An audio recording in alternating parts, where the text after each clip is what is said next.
Hello and welcome in youth academy. जैसे कि आप सभी को पता है कि हमारी यूपीएससी ईपीएफओ की सीरीज चल रही है, जिसमें हम बेसिकली हमारा जो ये स्टार्ट माइनिंग का एक सीरीज पूरा चल रहा है, जिसमें हम ईपीएफओ के पीवाईक्यूज के थ्रू हम अपना ये क्वेश्चन सॉल्विंग एप्टीट्यूड को कैसे डेवलप करेंगे, मास्टर एमसीक्यूज इंटेलिजेंस को कैसे डेवलप करेंगे। तो बेसिकली इसके बारे में मैंने आपको ऑलरेडी अपने पार्ट वन में और यू कैन से लेक्चर वन में बात कर रही है कि बेसिकली क्वेश्चन सॉल्विंग एप्टीट्यूड होता क्या है। जब हमारे एक नॉलेज एक सीमित एक लेवल तक काम आता है, उसके बाद जब काम नहीं आता तो हम कैसे एक्सटर्नल नॉलेज को, एक्सटर्नल इंस्टिंक्ट को, इंटेलिजेंस गैसिंग को यूज करते हुए हम कैसे आंसर्स तक पहुंच सकते हैं। तो बेसिकली इसी की चर्चा हो रही है, क्योंकि एग्जाम हॉल में इंपॉर्टेंट हो जाता है। तो इसी पे हम अपनी ये सीरीज पे हमने ऑलरेडी लास्ट क्लास में 3 to 4 क्वेश्चंस को डिस्कस किया था इन डिटेल पर, क्योंकि उसमें हमने बेसिकली कोई नॉलेज वॉलेज नहीं लगाई थी इतनी। हमें जितना ओवरऑल रो बेसिकली जो हमारा रो नॉलेज होता है, जिसमें हम कुछ डिटेल्स नहीं जानते, बस हमें ऊपर ऊपर से पता है, हाँ हाँ हमें पता है कि यही आया था। इसके बाद वैसे कुछ काइंड ऑफ गेसिंग यूज करके हम आंसर्स तक पहुंचने की कोशिश की थी और हमारे आंसर्स करेक्ट भी थे।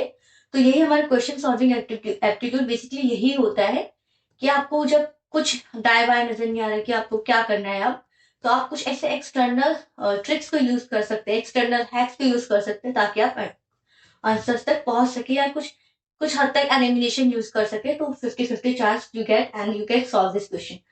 तो इसी को आगे करते हुए हम देख लेते हैं। हमने इस क्वेश्चन को पूरा किया था विदाउट एनी प्रॉपर नॉलेज, जैसा रो नॉलेज, कच्चा नॉलेज यूज करके हमने किया था।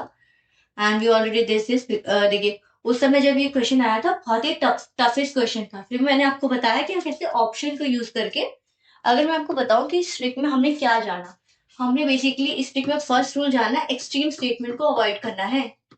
एक्सट्रीम वर्ड्स या एक्सट्रीम स्टेटमेंट्स होते हैं, और जो सेंटेंस होते हैं उसको कैसे अवॉइड करना है, ठीक है। ऐसे हो गया जैसे कि एक्सट्रीम स्टेटमेंट में ओनली वर्ड आता है, नेवर आता है, ऑलवेज आता है। ये जो हमारे एक्सट्रीम स्टेटमेंट्स होते हैं ना, ये यूनिवर्सली ट्रूथ नहीं होते। भी हमें ऑप्शंस को देखना है। जब हमें ऐसे कुछ बड़े क्वेश्चंस मिलते हैं ना, हमें पहले ऑप्शंस को देखना है, जहाँ से हमारा इजी हो जाता है। इसमें हमें देखिए ऑप्शन में क्या मिल रहा है, 1 1 2 2। तो हमें पहले पता चल गया, इसको पहले हटाओ। Let's look upon this two part. अब इसमें भी पहले डिसाइड करो ये 1 पहले आएगा या 2 पहले आएगा। जैसे ही हमें पता चल गया 2 पहले आएगा, तो हम इसको हटा ही देंगे। और फिर हम 50-50 पे पहुंच गए। एंड देन अपनी कंटेम्प्रेरी नॉलेज की यूज करके, कंटेम्प्रेरी स्कीम्स, गवर्नमेंट स्कीम्स है रही है, जितनी पॉलिसीज हो रही है गवर्नमेंट की, उसको हिसाब में यूज करके आपको पहुंचना था। और जिसके हमें पता था सेल्फ एम्प्लॉयड वुमेन्स एसोसिएशन में वुमेन एम्पावरमेंट का जो इतना वोकलाइजेशन हो रहा है on the women's empowerment, women's policy oriented schemes की बात हो रही है, तो हमें ये लेटेस्ट वन देखने को मिलता है after the 20th century, basically 200 के बाद मिलता है। If you more precisely then after 90s, क्योंकि तो इसको मैंने यूज किया, तो ये मुझे लेटेस्ट वन लगा था as compare to the this, क्योंकि यूनियन ट्रेड यूनियन एसोसिएशन के बारे में ना वैसे भी हम ब्रिटिश एरा से ही पढ़ते आ रहे थे। तो ऐसे हमने यूज किया। ऑप्शंस को देखना है पहले, जब बड़े स्टेटमेंट्स हो ऑप्शंस को देखना है पहले। फर्स्ट रूल हमारे थंब रूल है हमारा, आप इसको कह सकते हो गोल्डन थंब रूल, ठीक है। थंब रूल है हमारा। फर्स्ट एक्सट्रीम स्टेटमेंट्स को अवॉइड करना है, ऑप्शंस को देखना है, ऑप्शंस को देख के एलिमिनेशन पे जाना है।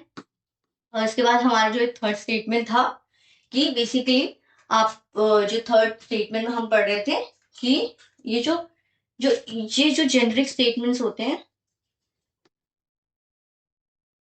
उसको चूज करना है। ये जो जेनरिक स्टेटमेंट्स होते हैं, universally truth type of statements होते हैं, उसको हम ज्यादा बेसिकली कंसिडर हम एज अ राइट स्टेटमेंट। इसको रॉन्ग नहीं मानना है। जेनरिक स्टेटमेंट हमेशा राइट ही स्टेटमेंट होते हैं, you can say right statement. तो ये थ्री थ्री हमने thumb rules, golden thumb rules जान लिया। Let's move to our next question of the series. We already done this part also. Yes, हम इस पे थे। तो इसमें हमें बेसिकली ये दो स्टेटमेंट दिए हैं, लेफ्ट दो स्टेटमेंट दिए हैं, इतना आप डाइजेस्ट करिए, ठीक है।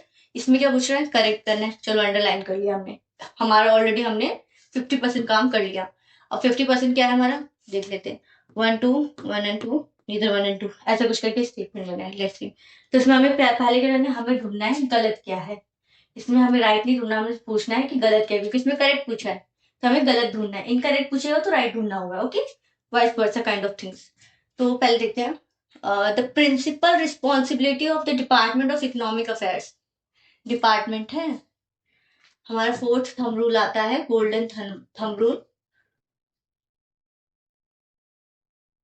ठीक है। इसमें आता है ये जो सारे डिपार्टमेंट्स के नेम होते हैं, I am talking about the UPSC oriented exams, okay, क्योंकि मैंने यूपीएससी की more than may be you can say a lot, मैंने बहुत सारे पेपर्स यूपीएससी के सॉल्व किए हैं।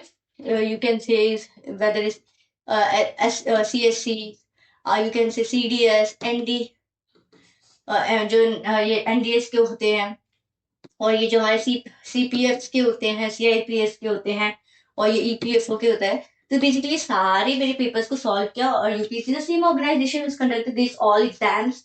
तो उसके पेपर के ओरिएंटेशन को देखा, उसके आउटलुक को देखा, है ना। तो हमने जाना कि जो ये दिस टाइप ऑफ मैंने जो गोल्डन थंब रूल्स इमर्ज किया है, तो ये इसी बेस पे है, क्योंकि मैंने पीवाईक्यूज का एनालिसिस किया है।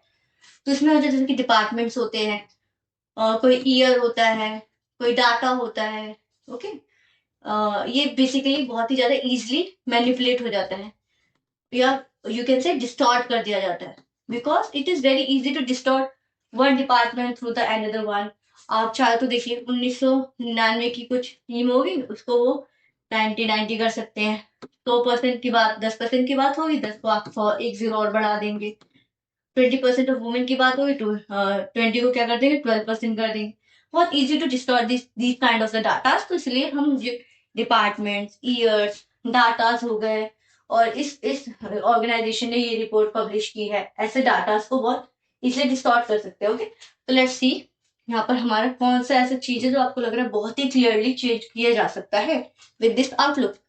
तो the principal responsibility of the department of economic affair, department का नाम है, तो हमें लग रहा है कि ये चेंज हो सकता है, okay, with the rules of our fourth thumb rule is department of economic affair is the preparation and presentation of the union budget.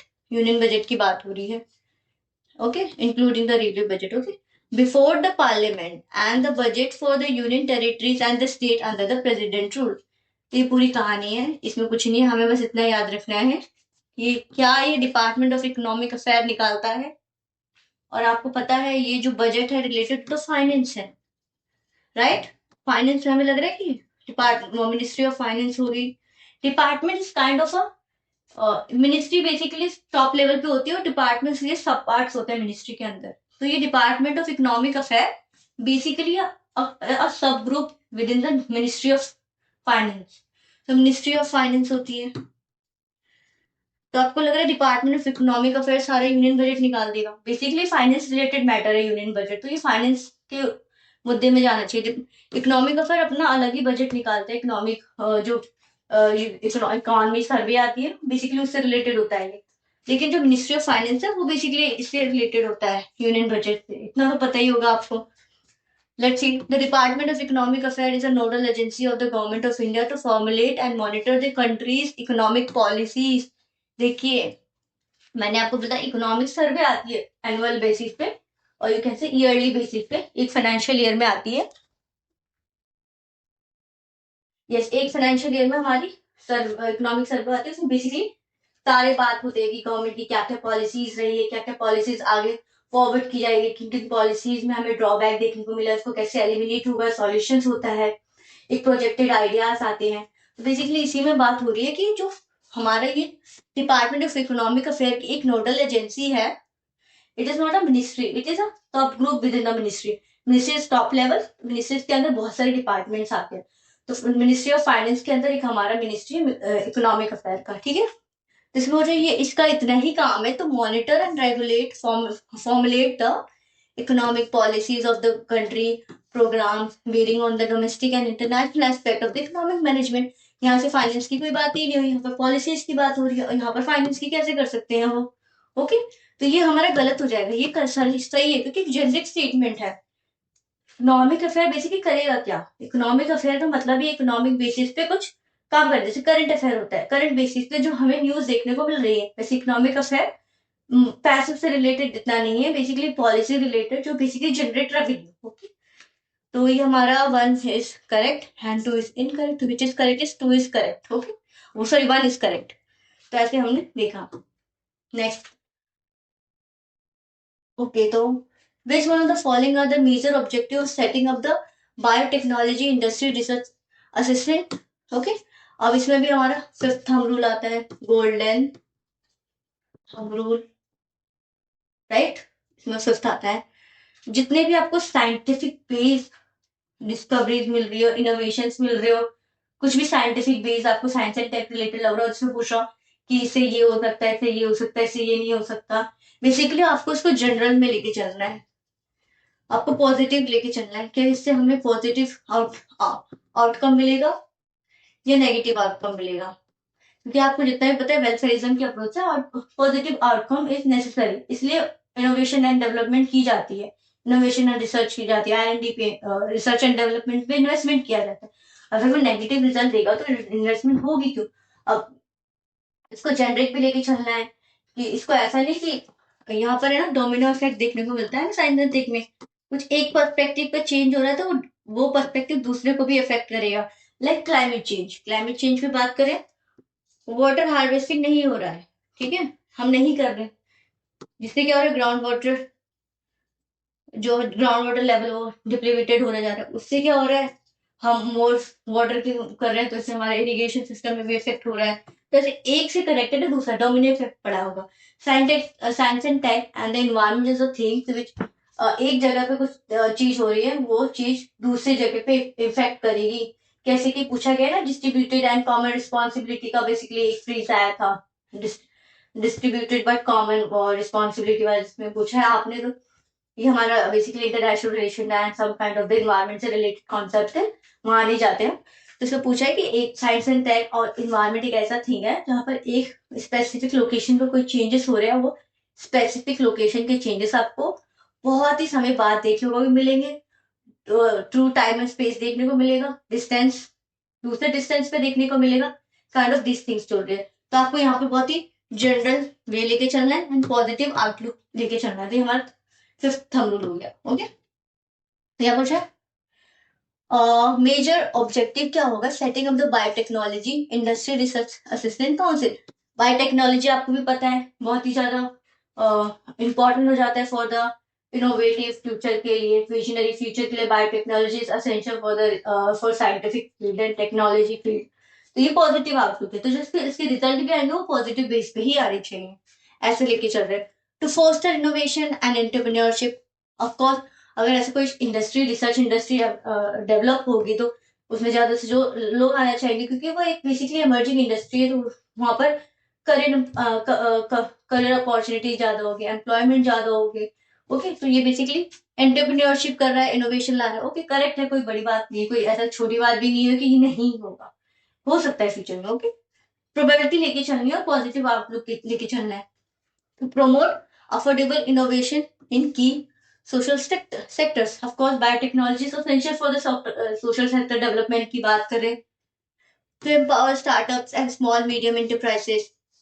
ये तो इससे डायरेक्टली लिंक्ड है, एंटरप्रेन्योरशिप में स्मॉल हो या मीडियम हो एंटरप्रेन्योरशिप डेवलप कर रहा है। To encourage young investors for entrepreneurial and managerial development in SMEs in biotechnology. ये जितने भी आपने जेनरिक स्टेटमेंट देख रहे हैं यहाँ पर, जेनरिक है, जनरल स्टेटमेंट्स है, पॉजिटिव आउटलुक है, यहाँ पर कुछ भी ऐसा नेगेटिव बातें नहीं हो रही है, पॉजिटिव ओरिएंटेड है। और ये biotechnology itself is a emerging innovation, emerging technology, तो इसमें हमने सारा पॉजिटिव लग रहा है, तो ऐसे स्टेटमेंट का जो आंसर होता है वो भी ऑल ऑफ द करेक्ट होता है। हम रूल से हमने जाना। ओके, उसी को जानने में हमें इतना समय लग गया। नेक्स्ट देखिए, इसमें हमें कोई ऐसे ट्रिक विक यूज नहीं करना है, बस ये देखिए, Vengi is the capital of the eastern Chalukyas is identify which of the following places. तो वेंगी जो कि capital of the eastern Chalukyas था, बेसिकली रिसेंटली कौन से प्लेसेस से जाना जाता है।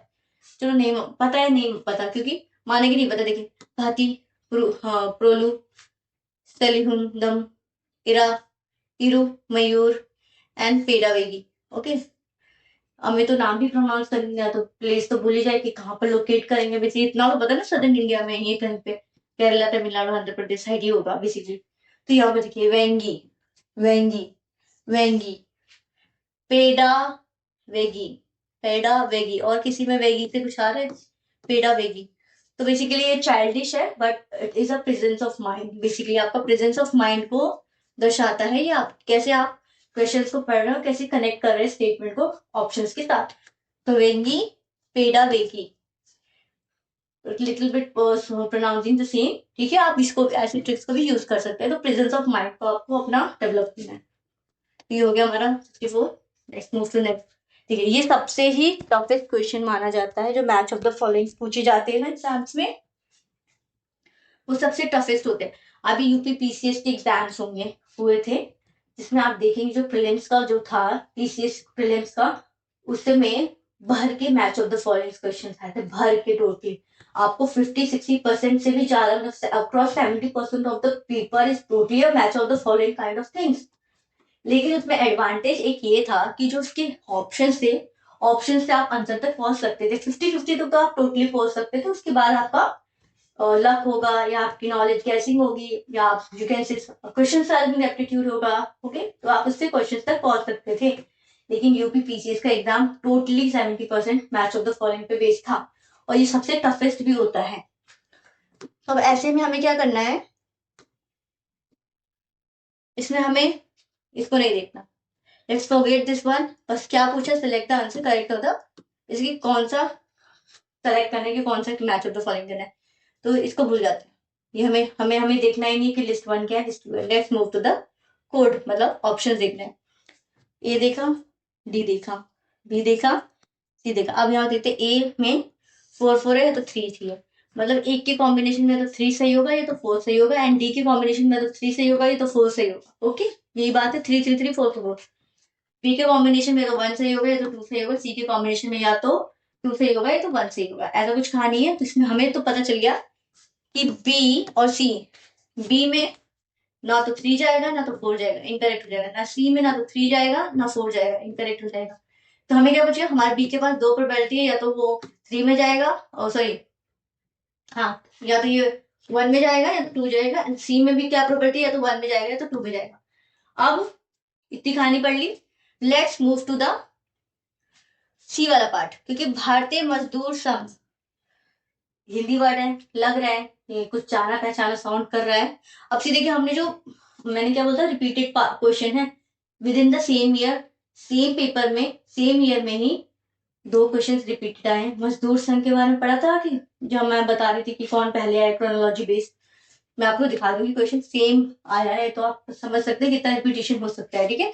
तो आप ऐसे समझ सकते हैं कि ऐसे क्वेश्चन ये जो हमारे जो 30 नवंबर में आ रहे हैं, पूछे जा सकते हैं, ठीक है। तो आपको थोड़ा लेके चलना उस हिसाब से। तो भारतीय मजदूर संघ, मुझे ये थोड़ा हिंदी वर्ड लग रहा है, तो मैं इस पर थोड़ा देखती हूँ, ठीक है। तो ये भारतीय मजदूर संघ, हमें क्या पता है इसका कॉम्बिनेशन क्या था, 1 और 2 का। फिर मैं यहाँ पर आपको समझाने के लिए पूरी कहानी कर रही हूँ, ये जो मैं पूरी ये डायग्राम बना रही हूँ आपको समझाने के लिए। एग्जाम में तो मैं डायरेक्ट ऑप्शन देखूंगी, टिक टिक टिक करके आंसर में पहुंच के 2 सेकंड का काम है, आगे बढ़ूंगी, ऐसा कुछ नहीं हो रहा है। मेरा एप्टीट्यूड डेवलप हो गया, इसलिए मेरा कुछ ऐसा है, 2 सेकंड 3 सेकंड जितने लगेंगे, मैं बस ऑप्शन में अपना आइज घुमाऊंगी, यहाँ घुमाऊंगी, मुझे जो पहले मैं इधर देखूंगी, मुझे जो सबसे ईजी लगेगा सुनने में पढ़ने में, और लगेगा हाँ हाँ थोड़ा थोड़ा देखा हुआ है, उस पे जाऊंगी। उसमें मैं कोड को देखूंगी, कोड क्या था, C 1 और 2 का ही है, तो मैं 1 और 2 का है, 1 और 2 का, तो मैं 3 और 4 को सी से कभी लिंक करूंगी ही नहीं, इतना ब्लाइंड मिस्टेक में कभी नहीं करूंगी, ओके। तो बी, भारतीय मजदूर संघ, Indian National Congress, Bharatiya Janata party, भारतीय, भारतीय, अगेन प्रेजेंस ऑफ माइंड, ठीक है। जब कोई पॉलिटिकल पार्टी किसी अपने सेंट्रल ट्रेड यूनियन फेडरेशन बनाती है, तो बेसिकली अपने नाम से ही बनाती है, कुछ ऐसे सिंबल्स यूज करते हैं जो दोनों को सिमिलैरिटी दर्शा रही हो, डिफरेंस तो दर्शाएगी नहीं। तो भारतीय, भारतीय, चलो माने गलत भी हो सकता है, बट मुझे मेरे हिसाब से मैंने ऐसा कुछ तुक्का मार रही हूँ, मेरे हिसाब से मैं ब्लाइंड गैसिंग मार रही हूँ, ठीक है। 3 को मैंने 2 कर दिया, अब 3 को मैंने, सॉरी, सी को मैंने 2 कर दिया, सी, सी। अब मेरा ये सी को 2 गया, जैसे ही मैंने सी को 2 किया मेरा ये हट गया, अगेन मैं 50-50 पे पहुंच चुकी हूँ। अब जैसे ही मैंने सी को 2 किया, मेरे को पता चला B1 है। अब मुझे ए एंड डी में से 1 को देखना पड़ेगा। All India Trade Union Congress, okay, central of Indian trade, All India Trade Union Congress. तो मुझे लग रहा है D is associate with the Indian National Congress, क्योंकि All India Trade Union Congress बोल रहा है ना, और मुझे लग रहा है T is associate with the Indian National Congress, sorry sorry sorry, Indian National Congress कैसे हो जाएगा, 3 एंड 4 में था, ठीक है।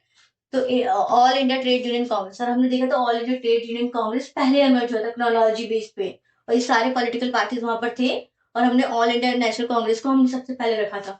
और आपको पता होगा Communist Party of India Marxist and Communist Party of India, Communist Party of India emerge earlier than Communist Party of India Marxist. तो जब ये अर्लियर आया है, ये अर्लियर आया था, मैंने इसे कनेक्ट कर दिया। ओके, कनेक्ट कर दिया। तो डी का मैंने मान लिया 3 है। जैसे मैंने 3 का माना, मुझे पता चल गया ए इज करेक्ट स्टेटमेंट। सी, मैंने ऐसी कहानी बनाई, ए इज द करेक्ट स्टेटमेंट, क्योंकि मैंने बस सी एंड डी की मैचिंग की, ए एंड बी की ऑटोमेटिकली मैच्ड हो गई। और मैंने ऑप्शन को पहले देखा, सबसे इजी स्टेटमेंट को देखा, इजी स्टेटमेंट को लिंक किया, 50-50 पे पहुंची, फिर अदर स्टेटमेंट को लिंक किया, the second easiest one, and then I got to the came to the answer. Okay, A is the correct statement. ऐसे ऐसे क्वेश्चन में भी आपके प्रेजेंस ऑफ माइंड कैसे आते हैं आप देख सकते हैं, अभी मैं आपको बताती हूँ। तो this type of question you can see easily. पहले you have to see the which one of the among following commands is used to check the error status of the hard disk drive।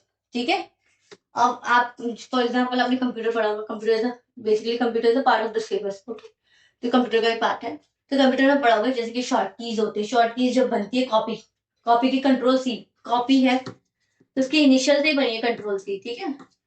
Paste, okay, control P, ठीक है, and control we, control x is the cut, क्योंकि सीधा look like x and the control x, तो इसे initially से बनी थी है। तो सेम चेक है, यहाँ पर सी एच के है, सी एच ई के है, सी एच के है एंड डी एस के। ये क्या है, चेक की स्पेलिंग डी एस के कैसे हो जाएगी, basically check the hard disk drive की बात हो रही है ना, तो चेक पहले आएगा अगर कॉमन सेंस यूज करो। तो ये ड्राइव कैसे पहले आ गया, तो ये से मैंने एलिमिनेट कर दिया। अब चेक में और डिस्क में आपको बात करनी है, ठीक है, check and disk and drive की बात हो रही है। तो चेक का मैंने देखिए इनिशियल रखा चेक, डिस्क का इनिशियल रखा डिस्क, सी एच के डी एस के, सी एच के, लेकिन इसका डी एस के में यहाँ पर सी एच के है, और डिस्क का जब हम देख रहे हैं चेक में सी एच के है, तो डिस्क का डी एस के होना चाहिए, यहाँ पर नहीं है, एलिमिनेटेड। 50-50 पे आ गए, check disk, check disk correct कैसे आई, क्योंकि मुझे पता था चेक का इनिशियल एंड डिस्क का इनिशियल। अगर आप डिस्क का भी इनिशियल एंड चेक का भी इनिशियल बनाएंगे तो आप ऐसे ही कुछ करेंगे, सी एच डी आई करके कुछ करेंगे, बट डी आई से कोई ऑप्शन ही नहीं था, तो मैंने इसको हटा दिया।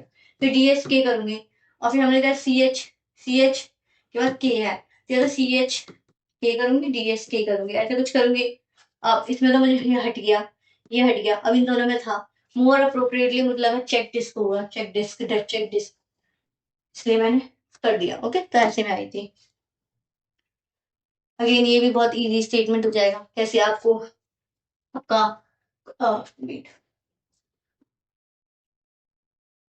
क्वेश्चन सॉल्विंग एप्टीट्यूड कैसे डेवलप करना है, उसी की हमारी पूरी सीरीज चल रही है, स्टार्ट माइनिंग।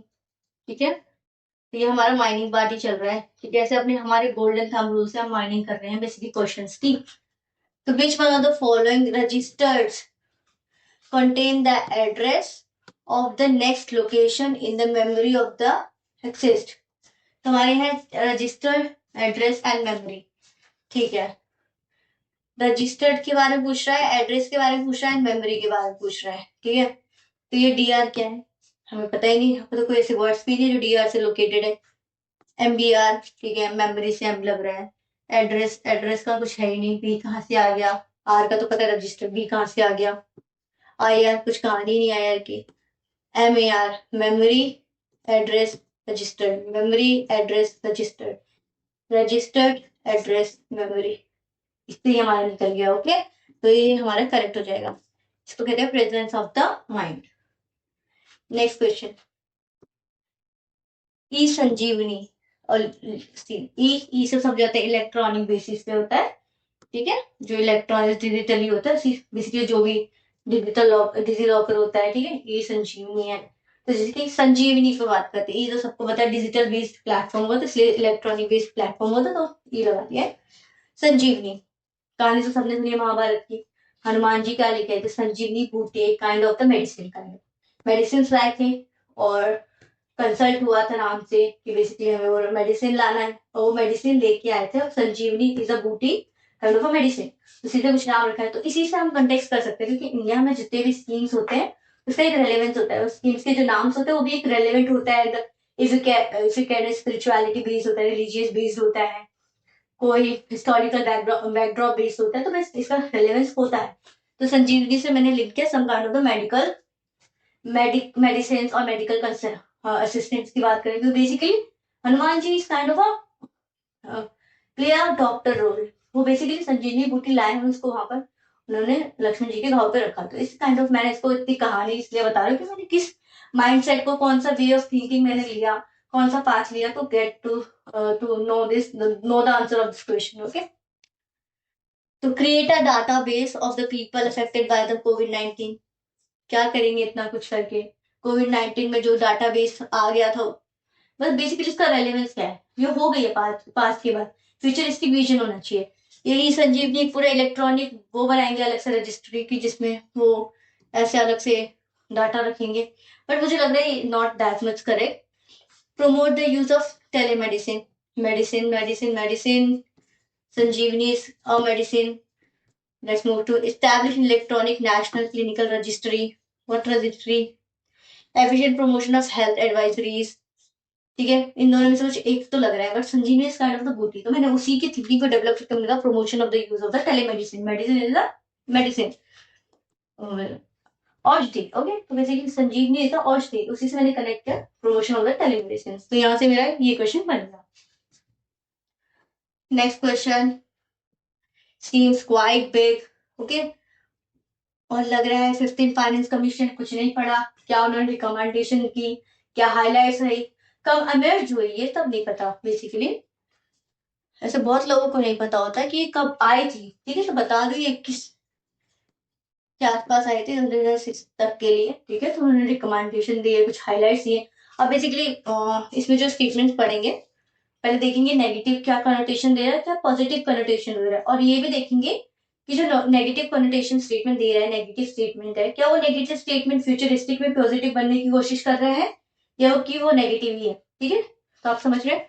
तो 50 फाइनेंस कमीशन है, ऑफकोर्स कमीशन है, कुछ रिपोर्ट लेके आएगी, रिपोर्ट में ऑफकोर्स वेलफेयरिज्म का अप्रोच होगा, क्योंकि India is welfaristic country, right.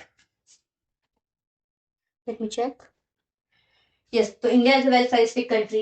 तो जो भी वो रिपोर्ट लाएगी, वो इस आउटलुक पे लाएगी कि जो प्रीवियस जितने भी पॉलिसीज थे, this policy are doing something good for the society, and this is not doing good for the society, we need to modify this kind of the things, and then make a new you can say new avatar of this kind of the policies, and then implement it.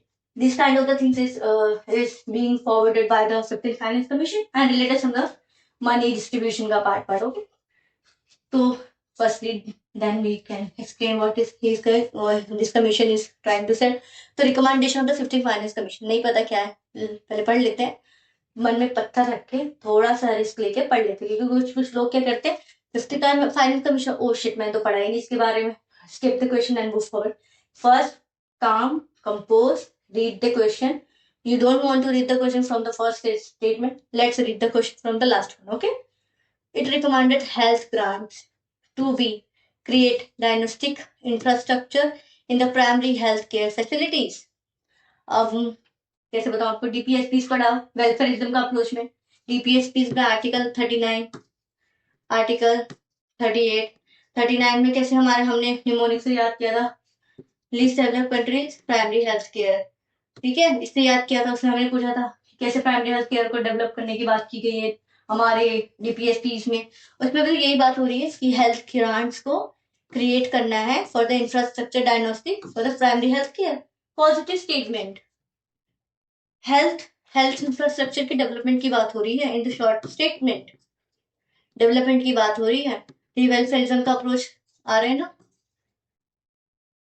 तो ये हमारा correct क्यों नहीं होगा, इसमें कुछ wrong नहीं है, कुछ बहुत बड़ा चढ़ा के बात नहीं की गई है। बेसिकली फाइनेंस कमीशन ने बोला है कि हमें ऐसे हेल्थ ग्रांट्स को निकालना चाहिए जो बेसिकली पब्लिक हेल्थ इंफ्रास्ट्रक्चर में इन्वेस्ट कर सकें। ओके, और let's see the next one.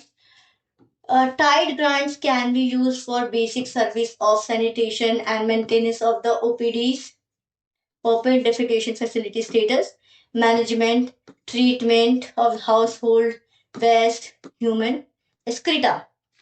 Again sanitation related पूछा गया है कि हमें कुछ ऐसा ग्रांट, टाइड ग्रांट लाना चाहिए, can be use for basic service of sanitation and maintenance, sanitation and maintenance की होनी चाहिए जिसमें हमारे ये फॉलोइंग स्टेटस है, OPD status, open defecation facility की बात हो रही है, management, treatment of the household waste, human excretas के basically management, proper management and sanitization की बात हो रही है। जैसे टाइड ग्रांट्स लाना चाहिए, हेल्थ ग्रांट्स आए, टाइड ग्रांट्स आए, ऐसे मतलब नॉर्मली है हेल्थ इंफ्रास्ट्रक्चर की डेवलपमेंट की बात हो रही है, public health infrastructure, primary health infrastructure की डेवलपमेंट की बात हो रही है, and human excretas, waste manage, household waste management की बात हो, it's kind of the positive sign, you know, it shows a positive connotation of the futuristic vision of the society. Basically स्वच्छ भारत अभियान से स्वच्छ भारत अभियान को बोले जो 2015 में आया था, वो भी तो यही बोल रहा था कि वेस्ट मैनेजमेंट की बात हो, हाउस होल्ड वेस्ट मैनेजमेंट की बात हो, okay? और यहाँ पर प्राइमरी हेल्थ केयर में हमारे डीपीएस भी लिंक है। Let's move to the next. Basic और united grants can be used by rural local bodies for location specific felt need under 29 subjects enshrined in the 11th schedule of the Constitution of India, except for salaries and other establishment cost. Okay, तो क्या बात हो रही है यहाँ पर, basic grants can be use की बात की है यहाँ पर, रिकमेंडेशन कि आप ऐसे यूज कर सकते हैं, इसलिए वो एक आपको पाथ बता रहे हैं कि you can choose this path. If you don't want to choose this path, then you choose another one. तो ये कैन बी यूज बोल रहा है, तो ये बहुत ही ज्यादा पॉसिबली जेनरिक स्टेटमेंट लग रहा है। तो बोल रहा है बेसिक और united grants can be use by rural local bodies for location specific field need under the 29 subject enshrined the 11th schedule of the Constitution of the India, experts for salaries and other establishment costs. इस salaries और other establishment cost उससे exclude करके जितने भी हमारे primary health infrastructure हो रहे हो, वेस्ट मैनेजमेंट और सैनिटाइजेशन की बात हो रही है, बेसिक नीड्स की बात हो रही है, basically this all are thing basically giving the positive connotation. तो हमारे all statements are correct, okay, all of the following is the correct statement. तो 15 फाइनल कमीशन है, कोई कमीशन आती है, कोई रिपोर्ट लेके आती है, तो आपको बस उसमें पॉजिटिव थिंग्स देखनी है कि इंडिया के पर्सपेक्टिव से, इंडिया के पीपल के पर्सपेक्टिव से कौन सी पॉजिटिव थिंग्स आ रही है, कौन सी नेगेटिव आ रही है, कि नेगेटिव थिंग इतना नेगेटिव है कि वो इंडिया को बेसिकली एक इंडिया के स्टेटस को ही बेसिकली इंडिया के यू कैन कि इंडिया के फाइनेंस को ही डेफिसिट में ले आए, ऐसे कुछ आपको बातें लिखी चलनी है। सो नेक्स्ट है हमारा एक और क्वेश्चन। तो I think this we already did some 5-6 questions. I think this is enough for you now. क्योंकि अगर नेक्स्ट क्वेश्चन करेंगे तो उसमें थोड़ा वीडियो लंबी हो जाएगी and it will take a boring kind of thing. तो इसको हम जो हमारे ये जो थोड़े क्वेश्चंस रह रहे हैं, बेसिकली 3 रह रहे हैं, let's solve this. Okay, let's solve this. Again, which among the following statement regarding the human development is not correct? अब क्या करेक्ट है वो तो पता है, हमें निकालना है क्या करेक्ट नहीं है, तो मतलब इसमें एक से ज्यादा ऐसे होंगे, बेसिकली एक ही होगा जो इनकरेक्ट होगा। Let's see. Under the welfare approach of human development the government protects and promotes private enterprises to maximize expenditure on welfare. ठीक है, ये बोल रहे कि प्राइवेट एंटरप्राइजेस को लाते हैं एक्सपेंडिचर ऑन वेलफेयर को करके, बेसिकली पीपीपी मॉडल की बात हो रही है।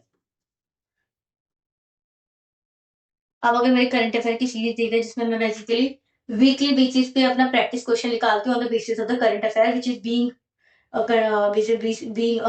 विद इन द वीक, जो जितने भी करंट अफेयर आए हैं उसके बेसिस पे निकालती हूँ, और it is totally oriented towards the exam preparation. Okay, मैं कुछ कहानी वानी नहीं बताती इसमें, ये आपके टू द पॉइंट एग्जाम्स के लिए इंपॉर्टेंट होता है उस पर।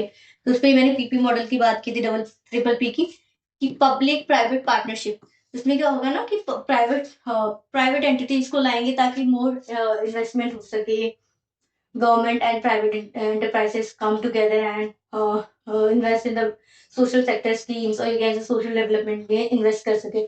तो वेलफेयरिज्म की बात हो रही है, वेलफेयर की बात हो रही है, पॉजिटिव कनोटेशन दे रहा है। ओके, पीपीपी मॉडल वैसे भी India is trying to be making all these things in PPP models. Okay, human poverty index measure the shortfall in the human development. Okay. Basic need approach to human development was initially proposed by the International Labour Organization. Basic concept of income approach to human development is that the level of income reflects the level of the freedom and individual. Basically उनके पास जितना पैसा होगा उतनी freedom होगी, ये कहानी बोल रहे हैं और ये करेक्ट भी है. नॉट करेक्ट पूछा है. The basic need approach to human development was initially proposed by the International Labour Organization. Okay. Next, human poverty index measure the shortfall in human development. Okay. And then under the welfare approach, the human development, the government protects and promote private enterprises to maximize expenditure on the welfare की बात कर रहे हैं. ठीक है.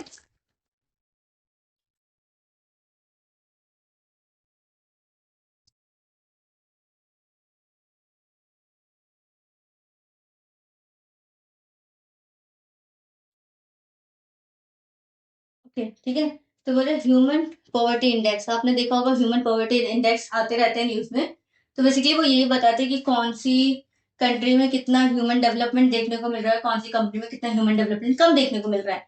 But ये देखिए, under the welfare approach to human development, the government protects and promotes private enterprises to maximize expenditure on welfare. ऐसा कुछ नहीं करती बेसिकली, ऐसा कुछ ह्यूमन डेवलपमेंट में अप्रोच नहीं देखा, क्योंकि ह्यूमन डेवलपमेंट एक कॉन्सेप्ट है.